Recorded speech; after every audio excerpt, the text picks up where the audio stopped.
টকীয়া নহয় কেলেংকাৰী কোটিৰ ঘৰত দিল্লীত ব্লেকলিষ্টেড কোম্পানীক অসমত ৰঙা তুলিছা কিয় কাৰ কি স্বাৰ্থত এতিয়া শুনক উপাখ্যান প্ৰসংগ অসম চৰকাৰৰ সমাজ কল্যাণ বিভাগৰ পোষণ অভিযানৰ এখন বিশেষ আঁচনিৰ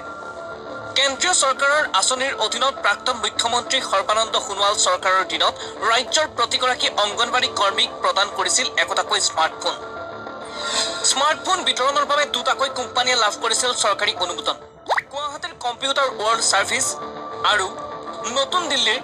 NF Infratech service private limited NF Infratech service limited এইটো আছে দিল্লীৰ বেছ কোম্পানী এটাক দিছে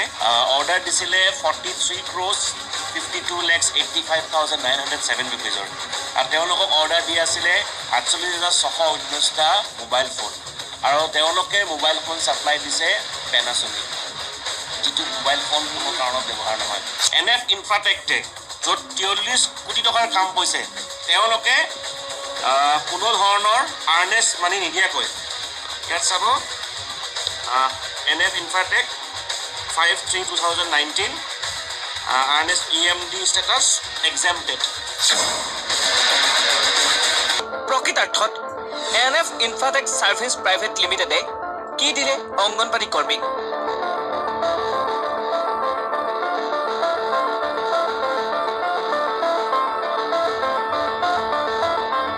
67,41 লাখ টকাৰে দিল্লীৱালা কোম্পানীয়ে কি ব্ৰেণ্ডৰ স্মাৰ্টফোন বিতৰণ কৰিলে ৰাজ্যত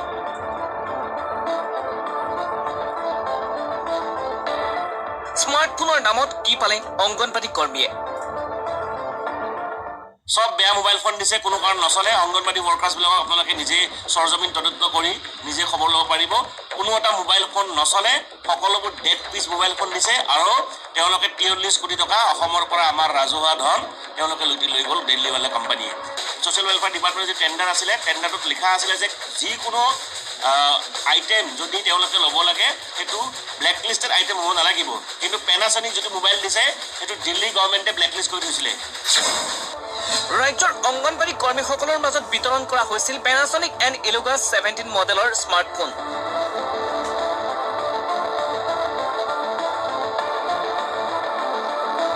এতিয়া শুনক প্ৰতিটো স্মাৰ্টফোনৰ নামত কিমান টকা প্ৰদান কৰিছিল চৰকাৰে পেনাছনিক মোবাইলটো তেওঁলোকে Panasonic 2.0 GB 16 GB 5.2 inch smartphone দিছে এই স্মাৰ্টফোনটোৰ মাৰ্কেট ভেলু বজাৰৰ মূল্য হৈছে 4,999 টকা অৰ্থাৎ 5,000 টকা কিন্তু তেওঁলোকে সেই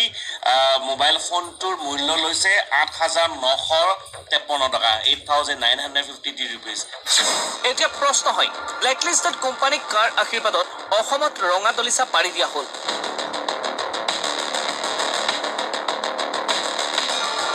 দুৰ্নীতিৰ বিৰুদ্ধে শূন্য সহনশীল অসম চৰকাৰে ব্যৱস্থা গ্ৰহণ কৰিবনে দিল্লীৱালা লুণ্ঠনকাৰী কোম্পানীটোৰ বিৰুদ্ধে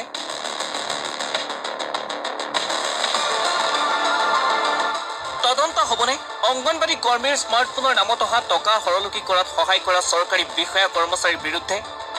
সকলো পৰৱৰ্তী সময়তহে হ'ব লক্ষণীয়